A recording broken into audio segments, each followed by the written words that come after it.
राधे।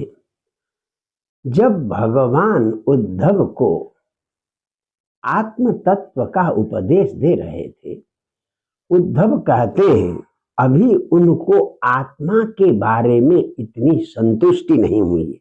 संशय शृण्वतो वाचम तब योगेश्वरेश्वर, कि आत्मा क्या है उसका अनुभव तो होता नहीं, प्रत्यक्ष दर्शन तो होता नहीं, केवल सुनी सुनाई बात है।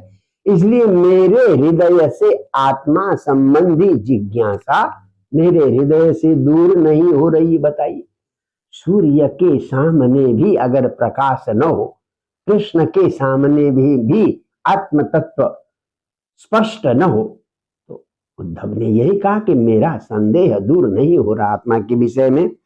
अब भगवान कहते आत्मा तो प्रत्यक्ष है, केवल देखने की कला चाहिए, देखने का सामर्थ्य चाहिए, देखने की बुद्धि चाहिए। आत्मा प्रत्यक्ष गोचर है। जैसे आप किसी वस्तु को आंखों से देखते हैं, वैसे इंद्रियों से आत्मा का अवलोकन हो सकता है।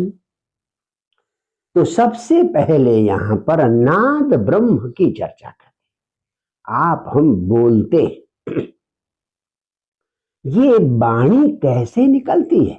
ये वाणी को भी, नाद को भी ब्रह्म का है। शब्द ब्रह्म जिसको कहा जाता है, नाद ब्रह्म, शब्द ब्रह्म है, ये प्रत्यक्ष आत्मा है। बोले कैसे?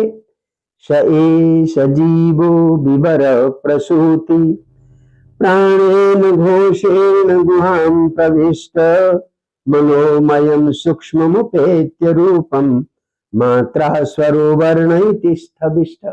आप कुछ बोलते हैं तो ये बोलने का की जो प्रक्रिया शुरू होती है, कहां से होती है और कैसे होती है, बहुत ही एकदम बढ़िया वर्णन किया है। सबसे पहले विवरक प्रसूति, यानी जो हमारे शरीर के अंदर मूलाधार चक्र है, गुदा से ऊपर मूलाधार चक्र है, उस मूलाधार चक्र में एक अनाहत नाद है। यानी आप कहीं आहत करेंगे, चोट करेंगे तो नाद आएगी, परंतु हमारे मूलाधार चक्र में ओम की ऐसी नाद है जो बिना आहत के आ रही है। आप इसका अनुभव करना चाहें, नाक कान मुख बंद करके एकांत में ऐसे करके बैठे तो आपको पीछे से की आवाज सुनाई देगी, उसी को अनाहत नाद कहते हैं। तो मूलाधार चक्र में अनाहत नाद है, वो प्राणों के साथ परावाणी के रूप में प्रस्फुटित हो जाती है। यानी उस जीवात्मा, जो जीव है, आत्मा है, वो आत्मा मूलाधार चक्र में परावाणी के रूप में प्राणों के साथ प्रकट हो जाती है। वो परावाणी क्या है? ओम, जो आप अनुभव कर सकते हैं। और वही परावाणी थोड़ा ऊपर नाभि प्रदेश में आकर मणिपुर चक्र में आ जाती है। मणिपुर चक्र में आने के बाद उस वाणी का नाम होता है पश्यंती। पहले ओंकार रूपी जो अनाहत नाद है वो परा है, और जब वो नाभि चक्र में मणिपुर चक्र में आती है तो वो पश्यंती कहती है। और वो मनोमय वाणी होती है, मन से सोचते हैं कि हमें ये बोलना है, तो ये मनोमय सूक्ष्म रूप होता है उसका, तो ये पश्यंती है। पहली वाणी हो गई ओम, जो अनाहत नाद है वो परावाणी, और दूसरी जो मणिपुर चक्र में नाभि स्थान के आसपास, नाभि के आसपास पश्यंती वाणी बनेगी। और वहां से भी जब ऊपर आती है तो कंठ प्रदेश में, नाभि से ऊपर कंठ प्रदेश में आती है तो वो विशुद्धि चक्र है। कंठ प्रदेश में आगे आने के बाद वो वाणी शुद्ध हो जाती है, विशुद्धि चक्र में आती है तो वो मध्यमा वाणी कहलाती है। वो तो कहते वाणी के रूप में व्यक्त होने के लिए मध्यम स्थान में आ गई है। कहां पर? कंठ में आ गई। सबसे पहले मणिपुर मूलाधार चक्र में क्या? परावाणी, और फिर मणिपुर चक्र में नाभि प्रदेश में पश्यंती वाणी, फिर कंठ प्रदेश में विशुद्ध चक्र में मध्यमा वाणी के रूप में, और उसके बाद मुख में आकर, कंठ से ऊपर मुख में आकर हम वाणी बोलते हैं।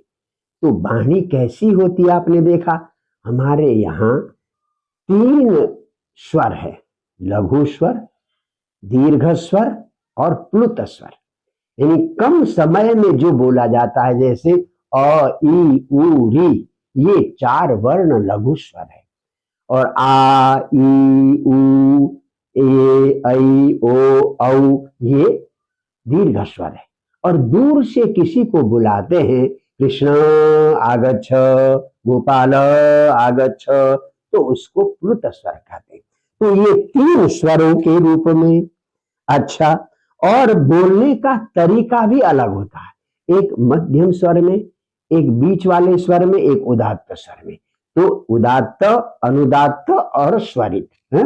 उदात्त जोर से बोलते हैं, अनुदात्त मध्यम स्वर में बोलते हैं, स्वरित में अनुदात्त नीचे स्वर में बोलते हैं और स्वरित मध्यम स्वर में बोलते हैं। तो वही वाणी ह्रस्व दीर्घ प्लुत भी हो गई, और वही वाणी उदात्त अनुदात्त स्वरित भी हो गई। और आइए उसके बाद व्यंजनों में वही वाणी स्पर्श वर्ण, क से म तक के वर्ण को स्पर्श कहते हैं। क ख ग घ ङ, ये 25 वर्ण का उच्चारण करते हुए हमारा अंदर कहीं न कहीं किसी न किसी अंग से स्पर्श होता है, इसलिए उसको स्पर्श वर्ण कहते हैं। और कुछ वर्ण होते हैं, क से म तक स्पर्श वर्ण है, कुछ वर्ण होते हैं ऊष्म, जिनको बोलते हुए हमारे मुंह से गर्म सांस निकलती है। श श श ह, आप बोलिए, यहां पर हाथ रखिए तो आपके मुंह से गरम गरम सांस निकल रही है। और कुछ वर्ण होते अंतस्थ, अंदर से कोशिश करके बोलना पड़ता, हाँ, य व र ल, यानी जोर से आपने अंदर से आपको अंतस्थ, कुछ ऊष्म वर्ण है, कुछ अंतस्थ वर्ण है, कुछ स्पर्श वर्ण है। इस प्रकार से अलग अलग रूप में मुख में आकर, कुछ ह्रस्व है, कुछ दीर्घ है, कुछ प्लुत है, कुछ उदात्त है, कुछ अनुदात्त है, कुछ स्वरित है, कुछ स्पर्श है, कुछ अंतस्थ है और कुछ ऊष्म है। तो इस प्रकार के वर्ण के रूप में ये व्यक्त हो जाती है। तो इसी को क्या कहते हैं, ये स्वर ब्रह्म है। परा से आकर पश्यंती, प्रचंती से मध्यमा, और मुख्य मध्यमा से आकर मुख से जो निकलती वैखरी। वैखरी मतलब विभिन्न रूपों में ह्रस्व दीर्घ प्लुत उदात्त अनुदात्त स्वरित स्पर्श उष्ण, हाँ, और क्या नाम अंतस्थ, इस रूप में बिखर जाने के कारण वैखरी वाणी। इस प्रकार से 4 प्रकार की वाणी निकलती है। ये वाणी को निकालने वाला, उस परा वाणी को प्रारंभ करने वाला कौन है, वही आत्मा है। अगर आत्मा तत्व है तो वाणी निकलती है। क्या आपने किसी मृत व्यक्ति को बोलते हुए सुना है? मृत व्यक्ति बोल नहीं सकता। इसका मतलब आप हम कुछ बोल रहे हैं, इसका मतलब प्रत्यक्ष है, आत्मा है। वही आत्मा के कारण ही हम शब्दोच्चारण कर पा रहे हैं। अगर आत्मा की स्थिति न होती तो हम शब्दोच्चारण, वाक्योच्चारण न कर पाते। तो इसलिए ये ब्रह्म का प्रत्यक्ष अनुभव है। तो इसी को कहते हैं शब्द ब्रह्म, और इसी को कहते हैं नाद ब्रह्म। हमारे यहाँ नाद ब्रह्म की भी उपासना है, नाद ब्रह्म की उपासना भी कुछ लोग करते हैं। तो ये इस प्रकार से, तो भगवान नाद ब्रह्म, और दूसरी बात, परमात्मा हमारे इंद्रिय के माध्यम से भी प्रकट है। आपकी 5 ज्ञानेंद्रियां हैं, 5 कर्मेंद्रियां। देखिए, एवं गति तो कहते हैं जैसे आप बोलते हैं, तो आप बोलते हैं तो क्या होता है, कहते हैं गति, यानी बोलते हैं 4 प्रकार की, परा, पश्यंती, मध्यमा और वैखरी वाणी बोलते हैं। ये मुख कर्मेंद्रिय है। तो बोलने वाला किसके कारण, आत्मा के कारण ही बोल पाता है। अब आइए कर्म करते हैं आप। कर्म कितने प्रकार के होते हैं, 5 प्रकार के। हाँ, आप किसी चीज को ऊपर उठाएंगे, नीचे गिरेंगे, खींचेंगे, फैलाएंगे या चलेंगे। उत्क्षेपण, अपक्षेपण, आकुंचन, प्रसारण, गमन, ये 5 प्रकार के कर्म करते हैं आप हम।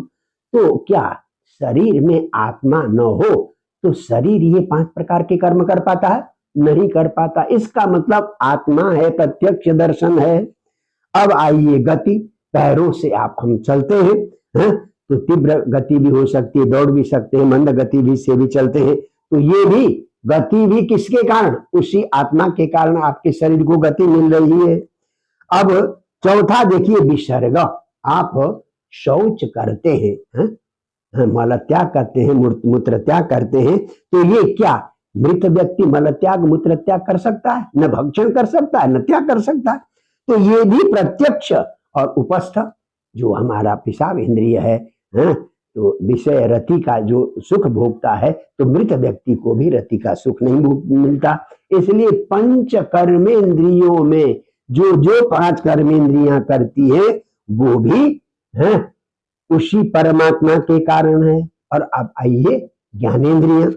घ्राण, आप नाक से सूंघते हैं, या तो खुशबू होगी या बदबू होगी, तो सुरभि या असुरभि, ये दोनों को ग्रहण करने वाला कौन है? वही है। मृत व्यक्ति को न खुशबू का पता चलेगा, ना बदबू का पता चलेगा। और रस, रसना है, तो रसना से 6 प्रकार के रस का ग्रहण करती है हमारी रसना। कौन कौन से रस है? देखिए, मधुर, मीठा, अम्ल, खट्टा, कटु। यानी कटु कहते हैं जैसे मिर्च का रस है, एकदम तीखा, और तिक्त, कड़वा, लवण, नमकीन और कसाय, कसाइला। ये 6 प्रकार का रस ग्रहण करती है जिह्वा। अगर शरीर में आत्मा न हो तो क्या जिह्वा में ये सामर्थ्य है कि वो 6 प्रकार का रस ग्रहण करे? नहीं कर सकती। अब आइए दृक्, आंखों से हम 7 प्रकार के रंग का दर्शन करते हैं मुख्य रूप से। कौन कौन से देख लीजिए, शुक्ल सफेद रंग, राता लाल रक्त, पीत पीला, हरित हरा, नील नीला, कृष्ण काला और चित्र चित कबरा। तो ये 7 रंग का दर्शन आंखें करती है। अगर जीवात्मा न रहे तो क्या आंखों में 7 प्रकार के रंग ग्रहण करने की क्षमता रहेगी? नहीं रहेगी। अब आइए स्पर्श, हमारी त्वचा जो है, स्पर्श को या तो गर्म स्पर्श होगा या ठंडा स्पर्श होगा या नातिशीतोष्ण, तो सामान्य स्पर्श होगा। 3 प्रकार का, उष्ण, शीत और अनुष्णा शीत। तो तीनों प्रकार का स्पर्श मृत व्यक्ति कर सकता है क्या? नहीं कर सकता। और श्रुति, आप जो कान से सुनते हैं, जैसे पहले मैंने कहा था, ह्रस्व दीर्घ प्लुत उदात्त अनुदात्त स्वरित, और स्पर्श वर्ण, ऊष्म वर्ण, और अंतस्थ वर्ण, इनका उच्चारण क्या मृत शरीर कर सकता है? तो ये भी, तो कान से श्रवण करने का ये भी नहीं हो सकता। तो इसीलिए, और आइए उससे सूक्ष्म में जाइए, इन सब का डायरेक्टर कौन? मन। मन क्या करता है? संकल्प विकल्प। मृत व्यक्ति संकल्प विकल्प कर सकता? नहीं कर सकता। और उसके बाद आई बुद्धि।